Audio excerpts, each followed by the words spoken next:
What's up guys, Mr. Dan here back again for another Martial Arts Monday video review. This week we're going to take a look at Shaolin Mantis, a film directed by Lau Kar-leung, and I'm going to put his other name up on the screen. That the other name is the one that you will see him listed under in places like IMDb. Thank goodness these Shawscope booklets have a little glossary of names. At any rate, last week I mentioned that I might do King Boxer next. Yeah, we're going to probably do that next week, the early low-lay classic film. This week, yeah, we're going to do Shaolin Mantis. I watched this a couple weeks ago, had a great time with it. I thought it would be easy to do the review, and then I ended up watching the whole thing again with commentary and most of the special features again. There's actually 2 sets of commentary, and this is the 88 Films Blu-ray. This thing is loaded. You have commentary with Frank Chiang. That's the one I listened to. He did an excellent job. And then there's a whole nother commentary with cinema experts Mike Leader and Arne Vinima. So eventually I'll probably watch that too. There's some great interviews with people like John Chung, who plays one of the heavies in this. And yeah, it's just really good. There's a couple different trailers. Now, if you could find the trailer to this on YouTube, go ahead and check it out, either the English or the Mandarin one. And this is a Mandarin language film. Go ahead and check those out, because they're really cool, because what they do is they have these little vignettes, and then the actors and the director will stop and explain the techniques to the audience. It's really cool. You know, I wish they kind of, you know, they just don't make trailers like they used to. There was a lot of effort involved in that, you know. It was pretty cool.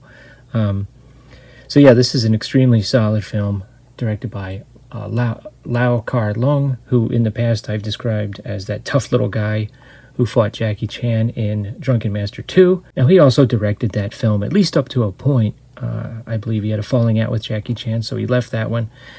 But we'll get to that another time. But he has directed a ton of films, and this guy was a legit martial artist. He had some lineage that went all the way back to some famous figures in Chinese history, about whom Wang Fei Hung, I believe. I could be getting that wrong. But his master's master essentially was a guy that has had over 100 movies made about his life. So he has that kind of lineage. Director, actor, fight choreographer. If you look at the Shaw Brothers collections, the volume 1, he directed 4 out of the 12 movies in the first one, and 6 out of the 14 in the second one. And in addition to other films such as 8 Diagram Pole Fighter, I mean, we're talking about Cat vs. Rat, Dirty Ho, 36 Chambers of Shaolin, a lot of Shaolin movies. So let's get to it. Speaking of Shaolin, this is called Shaolin Mantis. In China, it was known as Mantis. In parts of the United States, it was known as the Deadly Mantis, not to be confused with the science fiction film. Shaolin films were hot back then, so that's why they were pressured to use the Shaolin in the title, and it does feature a little cameo by Gordon Liu, who plays a Shaolin in the beginning, but that's only a very brief scene. It's always great to see him, but the real star of this is David Chiang. You know, he's not the most, he's kind of an unassuming looking guy, but he's excellent in this, and he's always good. For those of you that have seen the Hammer Shaw Brothers co-production Legend of the Seven Golden Vampires, he essentially is the lead character in that film. He actually plays 2 characters in that film. He plays an older man in the beginning. He really does just a fine acting job in that film and in this film, in addition to the martial arts. Just really good stuff. This film also stars Lau Kar-leung, I believe. That is the brother of the director, who plays the grandfather figure in this film. And it also stars Cecilia Wang and Lily Lee, and apparently with Lau Kar-leung's films, you do get a little more emphasis on the female characters compared to some of the other directors such as Chang Che. But you know, this is all stuff I'm learning about, so we're gonna learn about this stuff together here. But anyway, let's just get into the plot. This is really an interesting plot. It does help to know a little bit about family dynamics and familial piety as it was back in olden times. And I think in the commentary, Frank Chang kind of ballparks when this took place. People that are familiar with Chinese history would be able to figure it out a long time ago. Let's just put it that way. Okay, so once again, you've got the Manchus trying to take over. Now, the interesting thing here is that the David Chang character actually works for the Manchus, him and his father, and he is tasked, after he's given the job of showing off his skills. That's where he gets to fight Gordon Liu in the beginning.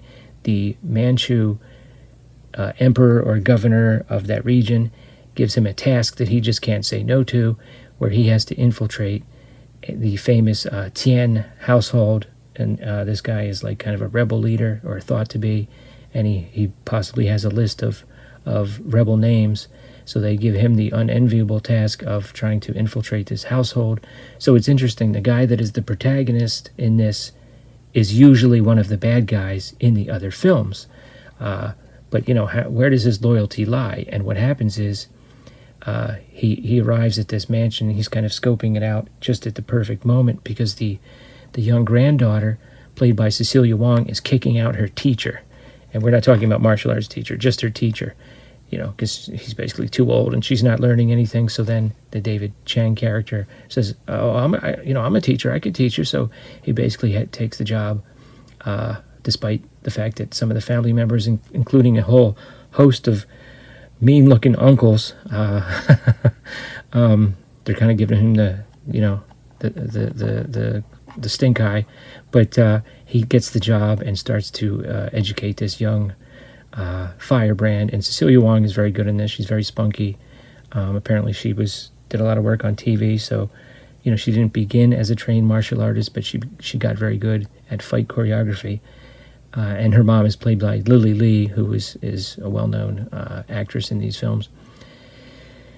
And eventually he gains the trust of the family, and marries the daughter, and then they decide that he makes a case. He pleads his case with the grandfather that he wants to go visit his parents in the capital city, and the grandfather becomes suspicious and says, well, I don't think you can leave. And they decide, well, we're going to leave anyway. And it's interesting, because now that they're husband and wife, now the loyalty of the daughter must go with the husband.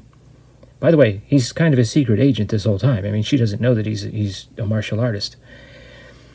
So they basically do like a now you can't leave kind of a thing, and they have to go from room to room, from uncle to uncle, and fight their way out of this place. And in the commentary, the Frank Chang talks about how the director does such a great job of showing off this awesome mansion with the different rooms, and each one has a big banner that has the name of the room. It'll say like Crouching Tiger.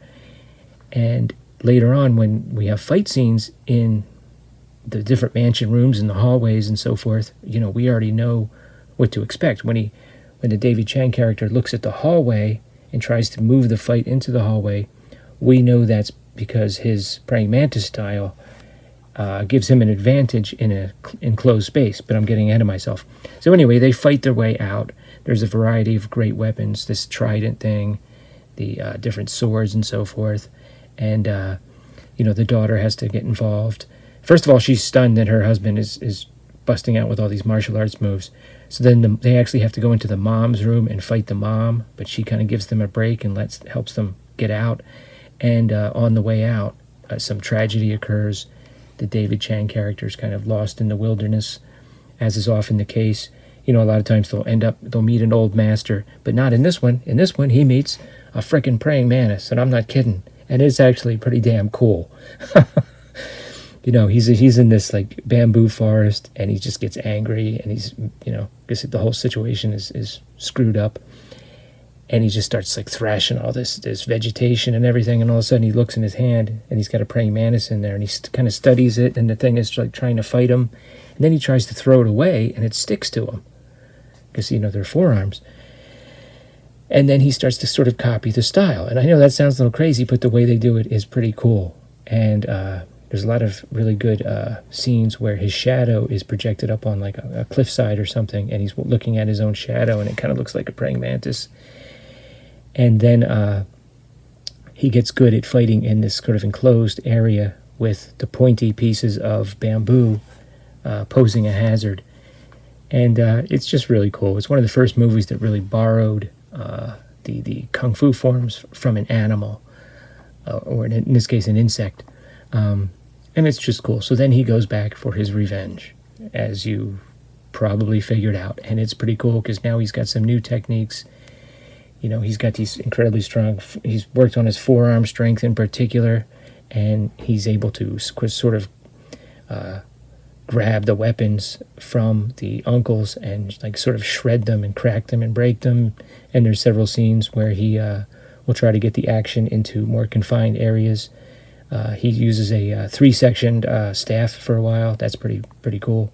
Definitely a lot of awesome weapon work in this. They use something called the snap zoom that Frank Chiang in the commentary explained. Well, the action will be close, and then they'll pull out to show another fighter jumping in, or the opposite. They'll pull in and really focus on those techniques. And let me tell you something. The way this director moves the camera around and the way that he transitions from scene to scene, it's just good directing. I mean, it's not good directing for a kung fu movie. It's just good directing overall. Really good stuff. This is a very efficient movie. There's nothing wasted. It's not a...